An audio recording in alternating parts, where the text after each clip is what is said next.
വാങ്കഡയിലെ വിജയാഘോഷത്തിന്റെ ദൃശ്യങ്ങൾ, ധോണിയുടെ സംഘത്തിന്റെ വിജയാഘോഷത്തിന്റെ ദൃശ്യങ്ങളൊക്കെ മനസ്സിലേക്ക് വരികയാണ്. അതിന് സമാനമായ ഒരു ആഘോഷം, സെലിബ്രേഷനാണ് ഇനി നമ്മൾ പ്രതീക്ഷിക്കുന്നത് DY പാട്ടീൽ സ്റ്റേഡിയത്തിൽ. തീർച്ചയായും ഹർമൻപ്രീത് ആ കിരീടം ഉയർത്തുന്ന കാഴ്ച ധോണി നേരത്തെ 2011 ലോകകപ്പിൽ അല്ലെങ്കിൽ ലോർഡ്സിന്റെ ആ ബാൽക്കണിയിൽ മുമ്പ് കപിൽ ആ കിരീടം ഉയർത്തിയത്, ആ ഒരു നിമിഷം, അങ്ങനെ ഒരു ചരിത്ര നിമിഷമാണ് നമ്മൾ കാത്തിരിക്കുന്നത്. ഇന്ത്യ നേടുന്ന 3ാമത്തെ ലോകകപ്പ് എന്ന് വേണമെങ്കിൽ വിശേഷിപ്പിക്കാം. ആദ്യം കപിൽ, പിന്നീട് ധോണി, ഇപ്പോൾ ഹർമൻപ്രീത് ഒന്നുകൂടി സ്പെഷ്യലായി മാറുന്നത് വനിതാ ക്രിക്കറ്റിൽ ആദ്യമായാണ് ഒരു ലോക കിരീടം വരുന്നത് എന്ന് തന്നെയാണ്. ഹർമൻപ്രീതിനെ സംബന്ധിച്ചിടത്തോളം ഇത് അവസാന ലോകകപ്പാണ്. കഴിഞ്ഞ ലോകകപ്പിലും അതിന് മുന്നത്തെ ലോകകപ്പിലും ഒക്കെ തന്നെ കയ്യിലിരുന്ന കളി നഷ്ടപ്പെട്ടതാണ്.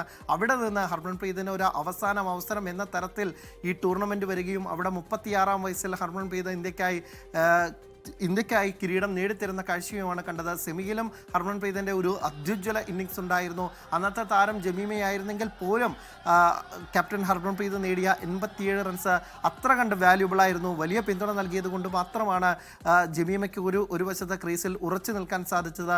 എന്തായാലും ഹർമൻപ്രീതിനെ സംബന്ധിച്ചിടത്തോളം ഇനി ഇന്ത്യൻ ക്രിക്കറ്റിൽ ഒരിക്കലും മാറ്റി നിർത്തപ്പെടാൻ പറ്റാത്ത ഒരു ചരിത്രം എഴുതിയാണ് ഹർമൻപ്രീത് ഒരുപക്ഷെ ക്രിക്കറ്റിൽ നിന്ന് കളമൊഴിയുന്നുണ്ടാവുക. ഇന്ത്യക്കായി ലോകകപ്പ് നേടിത്തന്ന ആദ്യ നായിക എന്നത് തന്നെയാണ്, ക്യാപ്റ്റൻ എന്ന് തന്നെയാണ് ഹർമൻപ്രീതിന്റെ വിലാസം. ഒപ്പം തന്നെ സ്മൃതി മന്ദാനയുടെ പ്രകടനവും എടുത്തു പറയേണ്ടതാണ്. ഈ ലോകകപ്പിൽ ഇന്ത്യക്കായി ഏറ്റവും കൂടുതൽ റൺസ് നേടിയത് സ്മൃതിയാണ്. ടൂർണമെന്റിന്റെ തുടക്കത്തിൽ സ്മൃതിക്ക് അത്ര നല്ല രീതിയിൽ നല്ല പ്രകടനം കാഴ്ചവെക്കാൻ സാധിച്ചില്ലെങ്കിൽ പോലും പിന്നീടുള്ള മത്സരങ്ങളിൽ കത്തിക്കയറുന്ന സ്മൃതിയാണ് കണ്ടത്. സെമിയിലും മികച്ച പ്രകടനം കാഴ്ചവെച്ചു. ഇന്ന് നിർണായകമായ ഒരു 45 റൺസ് ആദ്യം ഷെഫാലിയുമായി ഒരു സെഞ്ചുറി കൂട്ടുകെട്ടുണ്ടാക്കാനും സ്മൃതിക്കും സാധിച്ചു.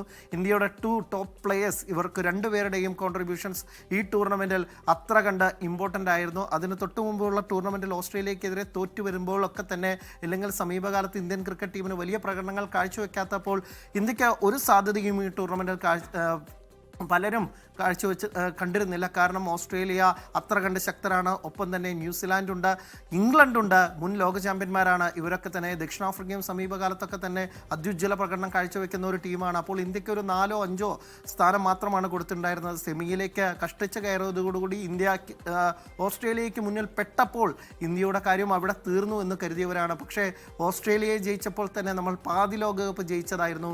അതിൻ്റെ പൂർണ്ണതയാണ് ഇവിടെ കാണുന്നത്.